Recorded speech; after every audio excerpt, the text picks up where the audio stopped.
आप सभी का आपके YouTube चैनल स्टडी बडी पर बहुत बहुत स्वागत है और अभिनंदन है।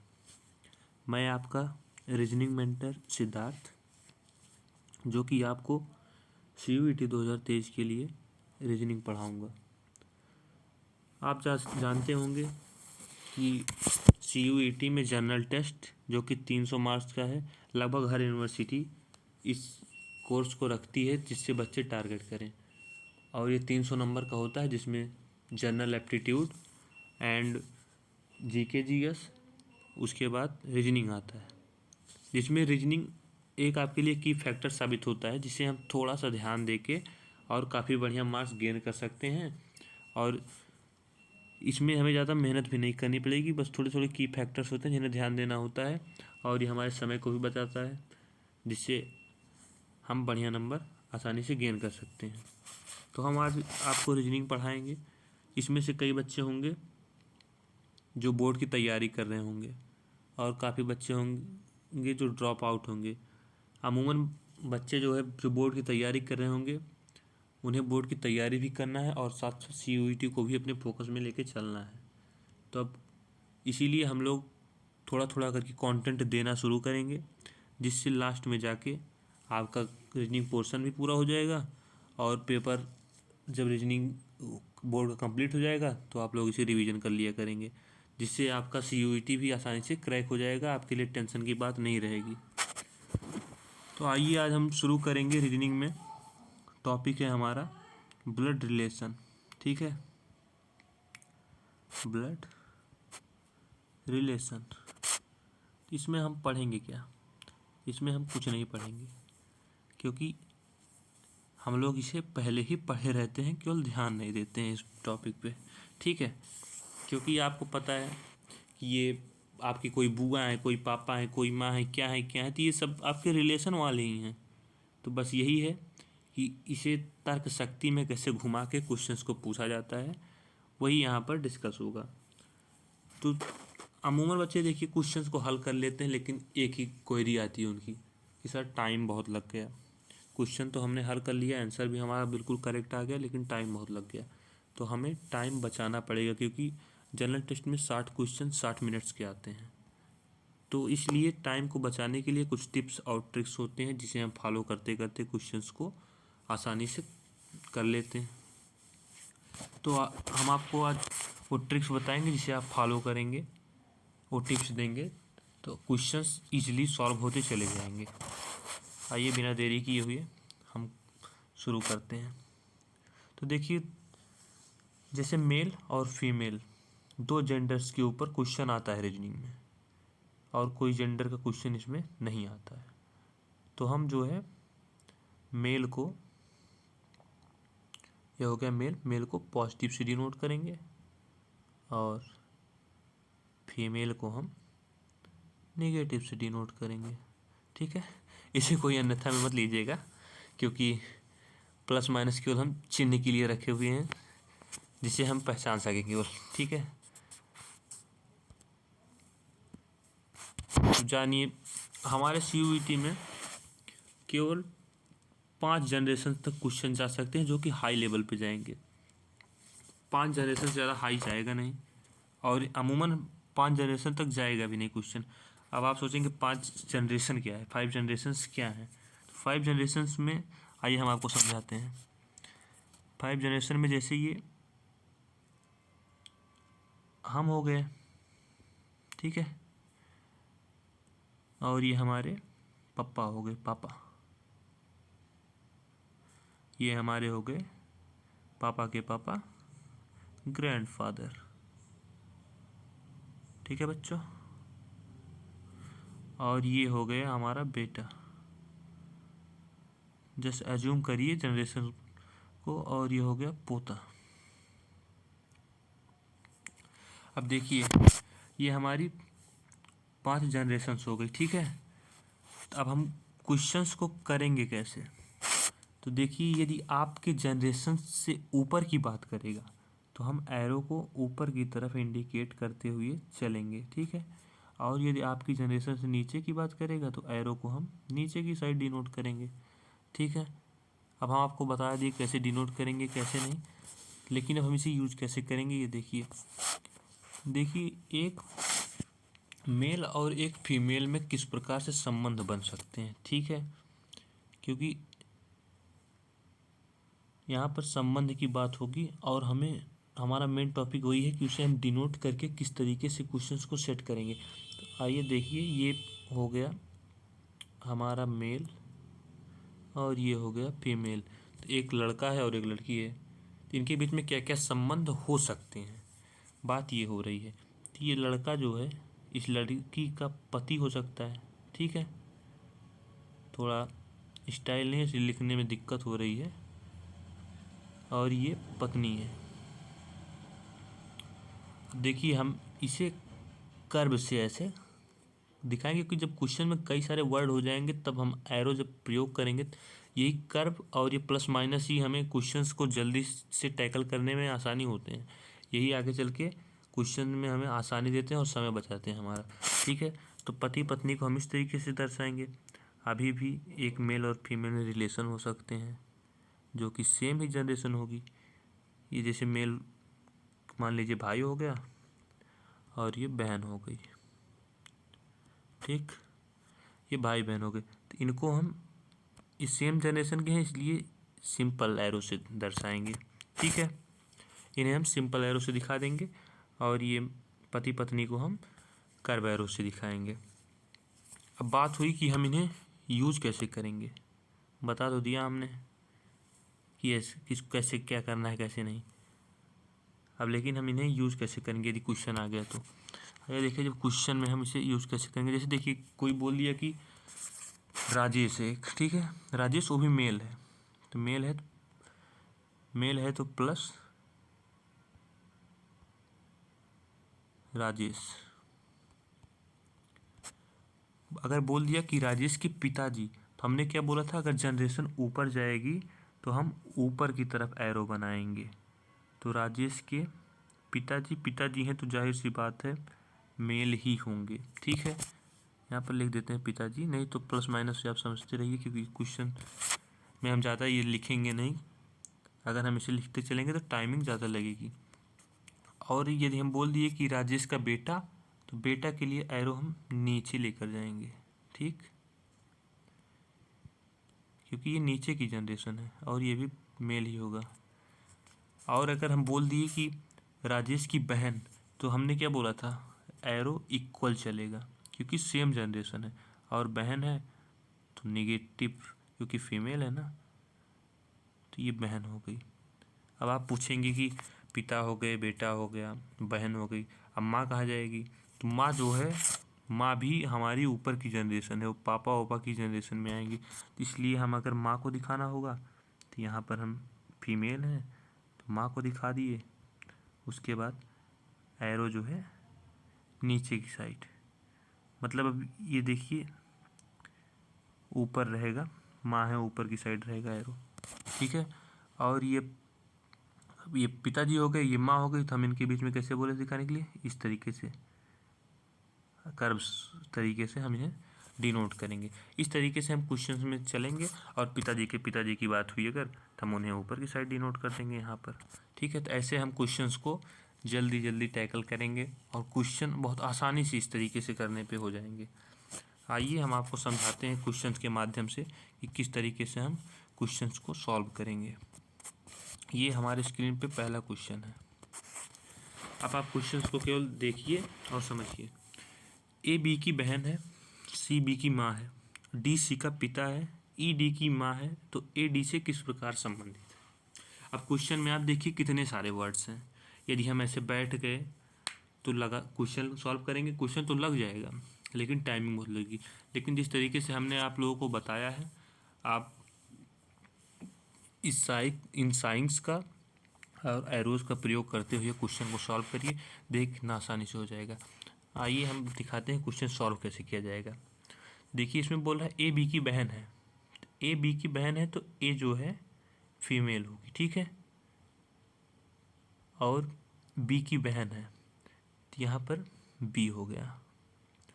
अब आप बोलेंगे बी को हम प्लस दें या माइनस दें, लेकिन आप यहाँ पर देख लीजिए, अभी ए बी की बहन है, यहाँ पर ए का जेंडर डिफाइन हुआ, ये बहन है, ए बहन है, और बी का जेंडर नहीं डिफाइन हुआ है कि वो बहन है या भाई है, दोनों हो सकते हैं, इसलिए हम इसे प्लस माइनस नहीं देंगे। क्वेश्चंस में यहीं पर गलती करते हैं बच्चे, और रीजनिंग में यहीं पर फॉल्ट हो जाती है, इसलिए हम इसे कोई भी साइन नहीं देंगे अभी। अब आगे देखिए, सी बी की माँ है, तो बी की माँ सी है, और माँ है तो फीमेल होगी, इसलिए हम इसे दिखा दिए। अब डी सी का पिता है, तो सी का पिता डी है, ये मेल है, तो हम इसे प्लस से दिखा दिए, ठीक है। ई डी की माँ है, अब डी की माँ ई है, तो ऊपर जनरेशन ऊपर जा रही है, देखते रहिए आप, तो जनरेशन हम ऊपर लेकर जाएंगे, और ये नेगेटिव, ठीक। अब देखिए, तो क्वेश्चन पूछ रहा है ए डी से किस प्रकार संबंधित है। अब यहाँ पर हमसे क्वेश्चन में पूछा जा रहा है कि ये ए जो है ये डी से किस प्रकार संबंधित है। अब देखिए, यहाँ पर ए बी की बहन है, ठीक है, तो ये बी भाई भी हो सकता है, बहन भी हो सकता है, कुछ भी हो, लेकिन है दोनों। तो ये सी जो है बी की माँ है, तो जब ये इसकी माँ है, तो जब ये दोनों भाई बहन है, तो ये पक्का इसकी भी माँ होगी, तो ये इसकी सी ए की माँ हो जाएगी, और सी के जो पापा होंगे डी, ये ए के होंगे नाना जी। तब क्वेश्चन पूछ रहा है ए डी से किस प्रकार संबंधित है, तो डी नाना जी हो गए, तो चाहे बेटी का बेटा हो, पोती हो, मतलब बेटी की बेटी हो या अपने बेटे की बेटी हो, उन्हें हम पोता या पोती ही कहेंगे। तो ये देखिए, ये डी की बेटी है सी, ठीक है, और ये ए और बी जो हैं यहाँ पर, ये जो है सी की मतलब बच्चे हैं, तो इसलिए यहाँ पर डी की ये ए जो है पोती हो जाएगी, ठीक है। आइए हम नेक्स्ट क्वेश्चन पे चलते हैं। इस प्रकार से हम अगर साइंस का यूज़ करेंगे तो क्वेश्चन आसानी से होते चले जाएंगे, इसमें कोई प्रॉब्लम नहीं होगी। नेक्स्ट क्वेश्चन, हाँ, अब इसमें देखिए, काफ़ी बढ़िया क्वेश्चन है ये। एक पुरुष का परिचय करवाते हुए एक महिला ने कहा, अभी आप पूरा एक बार क्वेश्चन पढ़ा करिए। वह मेरी माँ की माँ का इकलौता पुत्र है। वह महिला उस पुरुष से किस तरह से संबंधित है, ठीक है।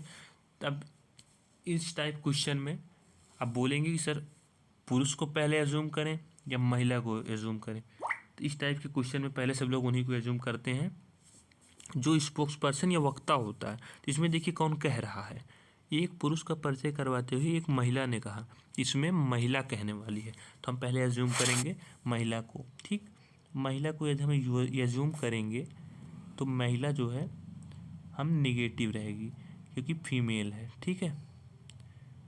महिला को हम एज्यूम कर लिए, ठीक। और एक पुरुष का परिचय करवाते हुए, अब देखिए यहाँ पर पुरुष का संबंध जो है महिला से नहीं दिखाया गया है, इसलिए हम पुरुष को, अभी कोई संबंध है नहीं, इसलिए इसे हम प्लस दे के एक किनारे रखते हैं। महिला ने कहा वह मेरी माँ की माँ का इकलौता पुत्र है। अब देखिए, महिला ने कहा कि वह मेरी माँ का, तो महिला की माँ नेगेटिव, महिला की माँ का मतलब इसकी माँ की, ये हो गई माँ, महिला की माँ का इकलौता पुत्र है, ये हो गया पुत्र, ठीक। तो वह महिला उस पुरुष से किस तरह से संबंधित है। अब क्वेश्चन में देखिए, यहाँ पर ये जो माँ है इसकी बेटी इस महिला की माँ है, और ये पुरुष उसका पुत्र है, तो ये दोनों जो है भाई बहन है, सेम जनरेशन के। तो ये जो है पुरुष जो है इस महिला का मामा हुआ, ठीक। लेकिन अब देखिए बच्चे गलती कहाँ करते हैं, यहाँ पर क्वेश्चन पूछ रहा है कि वह महिला उस पुरुष से किस प्रकार संबंधित है, मतलब कौन सी महिला, ये महिला इस पुरुष से किस प्रकार संबंधित है। तो यहाँ पर महिला का रिलेशन पुरुष से पूछा जा रहा है, तो यदि आपके मामा जी होंगे तो आप अपने मामा की क्या लगेंगे, भांजा लगेंगे या भांजी लगेंगे।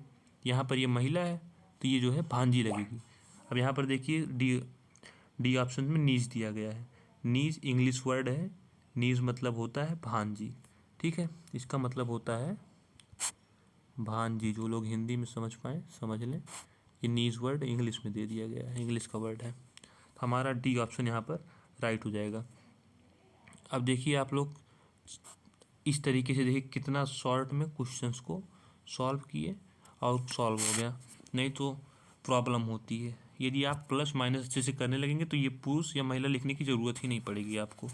बस थोड़े थोड़े क्वेश्चन आप सॉल्व करते रहिए, बहुत बढ़िया से आप क्वेश्चंस को सॉल्व कर लेंगे।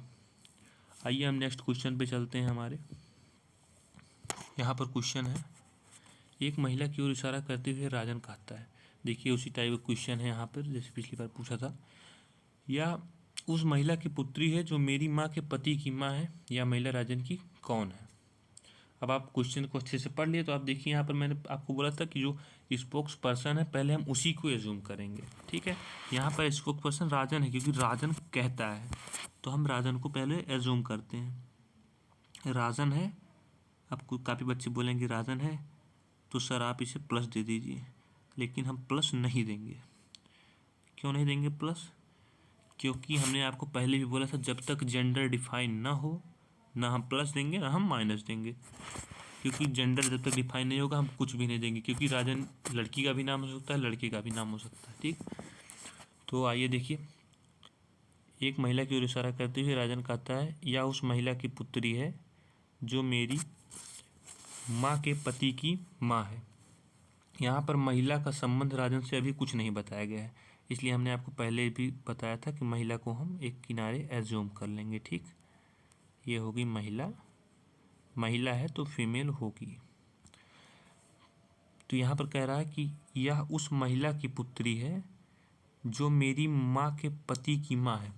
यह उस महिला की पुत्री है, मतलब ये पुत्री है तो इसकी कोई माँ होगी, उस महिला को बताया जा रहा है यह उस महिला की पुत्री है। तो दो महिला है, बच्चे यहीं पर कंफ्यूज हो जाते हैं कि किसको कैसे लेट करें, लेकिन यहाँ पर देखिए यहाँ पर साफ साफ लिखा गया है कि यह उस महिला की पुत्री है जो मेरी माँ के पति की माँ है, मतलब ये महिला इसकी जो है माँ है।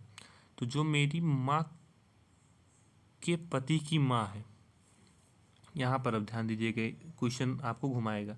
जो मेरी माँ मतलब माँ कौन? राजन की माँ के पति। तो हमने क्या बोला था पति के लिए कि आप अगर पति और पत्नी का दिखाएंगे तो कर्म में ले चलेंगे, क्योंकि यहाँ पर तो ज़्यादा वर्ड है नहीं, लेकिन आगे चल के जो है जब देर वर्ड हो जाते हैं तो ये कर भी हमें आसानी करते हैं क्वेश्चंस को टैकल करने में। तो ये हो गए पति, राजन की माँ के पति। क्वेश्चन बोल रहा है कि जो मेरी माँ के पति की माँ, मतलब ये जो है राजन के पति की माँ भी हैं। ठीक, वह महिला राजन की कौन लगती है। अब यहाँ पर देखिए बच्चे बोलेंगे कि कौन महिला, तो आप क्वेश्चन ध्यान से पढ़ेंगे तो एक महिला की ओर इशारा करते हुए राजन कहता है, इस महिला की ओर राजन ने इशारा करते हुए कहा कि यह उस महिला की पुत्री है, यह उस महिला की पुत्री है जो मेरी माँ के पति की, जो मेरे माँ हो गई यहाँ पर के पति की माँ है। अब देखिए यहाँ पर इस महिला का रिलेशन पूछा जा रहा है राजन से, तो आप देख सकते हैं कि यहाँ पर जो रिलेशन है ये दोनों सेम जनरेशन के भाई बहन हुए, इसलिए इनको हम सिंपल एरो से दिखा दिए। अब वह महिला राजन की कौन लगती है, तो ये राजन के पिताजी हैं, पिताजी की बहन है। तो ये जो पिताजी और बहन हैं तो आपके पापा की बहन आपकी क्या लगेंगी? आपकी बुआ लगेंगी। तो जो है ये राजन की बुआ हो गई। क्वेश्चन में भी यही पूछ रहा है कि वह महिला राजन की कौन लगती है, सॉरी यहाँ पर बुआ होगा, वह महिला राजन की कौन लगती है? बुआ। तो यहाँ पर हमारा ए ऑप्शन राइट हो जाएगा। यहाँ पर भी आंट लिखा गया और आंट बुआ को इंग्लिश में आंट ही कहते हैं, और जो हिंदी में समझना चाहे उसके लिए बुआ। ठीक, ये हमारा हो गया राइट आंसर। तो इस तरीके से देखिए हम अपने क्वेश्चंस को आसानी से हल कर सकते हैं चिन्हों के माध्यम से। हमारे लिए ज़्यादा टेंशन की बात भी नहीं होगी और क्वेश्चंस भी हमारे अच्छे से सॉल्व होते रहेंगे। आइए हम इसी प्रकार से नेक्स्ट क्वेश्चन पे चलते हैं और देखते हैं नेक्स्ट क्वेश्चन अपना। हाँ, ये क्वेश्चन काफ़ी बढ़िया है, लास्ट क्वेश्चन है, इसलिए इसे हमने रखा क्योंकि इसमें बच्चे एज्यूम भी करते हैं, तो यहाँ पर ट्रिक जो है काम नहीं आती क्योंकि एज्यूम कर लेंगे तो इधर उधर घूमते रहेंगे। यहाँ पर आइए देखिए कि किस प्रकार से इस क्वेश्चन को करेंगे काफ़ी बढ़िया तरीके से। एक पुरुष की ओर इशारा करते हुए एक महिला ने कहा, क्योंकि ये एकदम सेंस ऑफ ह्यूमर पे है, यहाँ पर आपको पेन कलम उठाने की ज़रूरत भी नहीं, लेकिन जो लोग इस तरीके से करना चाहें हम उनको समझाएंगे। इसको आप पढ़कर भी समझ सकते हैं। एक पुरुष की ओर इशारा करते हुए एक महिला ने कहा, उसकी माँ मेरी माँ की इकलौती पुत्री है। तो पहले देख लीजिए किसने कहा, महिला ने कहा, तो आपको हम बता देते हैं ये हो गई महिला। ठीक, ये होगी महिला और ये हो गया पुरुष। हमने आपको कहा था कि पुरुष को आप अभी कोई रिलेशन नहीं बताया गया है तो बगल ही अज्यूम करिए। ठीक, एक पुरुष की ओर इशारा करते हुए एक महिला ने कहा, उसकी माँ मेरी माँ की इकलौती पुत्री है। मतलब इस पुरुष की माँ मेरी माँ की इकलौती पुत्री है। अब यहाँ पर देखिए, अगर आप इसकी माँ लेंगे, क्वेश्चन में बोल रहा है कि उसकी माँ मेरी माँ की इकलौती पुत्री है, मतलब इसकी जो माँ है, ये कलर दूसरा कर लेते हैं, ये जो इसकी माँ है ये इसकी माँ की इकलौती पुत्री है। अब आप यहाँ पर ध्यान दीजिए, यहाँ पर देखिए ये दो हो गई ना, यहाँ पर प्रॉब्लम होगी। तो आप यहाँ पर सेंस ऑफ ह्यूमर लगाइए कि इस पुरुष की माँ इस माँ की इकलौती पुत्री है, मतलब जब इसकी केवल एक ही पुत्री है तब ये महिला ही होगी ना, क्योंकि ये महिला की माँ है, और ये जब माँ है तो माँ की तो एक ही पुत्री, इकलौती पुत्री दिया गया है। इसलिए ये जो माँ यहाँ पर इंडिकेट किया गया पुरुष के लिए वो ये महिला ही है, क्योंकि महिला जो है, क्योंकि इस महिला के, सॉरी गलती हो सी टैब हो गया, ये जो महिला है ये इसकी माँ है क्योंकि इसकी इकलौती पुत्री है। ठीक, इसलिए इस महिला, ये महिला यहाँ पर देखिए पुरुष की माँ है, तो ये क्वेश्चन पूछ रहा है कि महिला किस तरह से माँ से संबंधित है। मतलब पूछा जा रहा है क्वेश्चन में कि ये महिला इस माँ से किस प्रकार संबंधित है। तो आप समझ सकते हैं कि ये माँ है और ये बेटी है, तो बी ऑप्शन हमारा राइट हो जाएगा। इसमें केवल सेंस ऑफ ह्यूमर लगाना है, बिना कॉपी कलम उठाए भी इसे अच्छे से कर सकते हैं। अब देखिए यहाँ पर ट्रिक्स जो है समझ में नहीं आई, कि दो जगह माँ हो गई, और इस लड़की की भी माँ की बात होगी और लड़के की भी माँ की बात होगी, लेकिन ये लड़की ही उसकी माँ थी, तो इसलिए इसमें जो है थोड़ा सेंस ऑफ ह्यूमर लगाना होगा, क्योंकि जब इकलौती पुत्री है तो वही होगी। और हम अगर इसका ट्री बनाना चाहें तो इसका ट्री इस तरीके से बनेगा। ये जो महिला है, ये जो महिला थी यहाँ पे, लेकिन बिना क्वेश्चन सॉल्व किए ट्री भी नहीं बन सकता इसका। महिला थी, ये पुरुष था, इसका राइट ट्री होगा केवल आपके आंसर के लिए। ठीक, और ये जो माँ थी, आशा है आप लोग इसे समझ गए होंगे। और ऐसे ही क्वेश्चंस को आप सॉल्व करते रहिए इन्हीं सब चिन्हों का यूज करते हुए। और बहुत बहुत धन्यवाद आपका यहाँ पर आने के लिए। Thank you. जय हिंद, वंदे मातरम।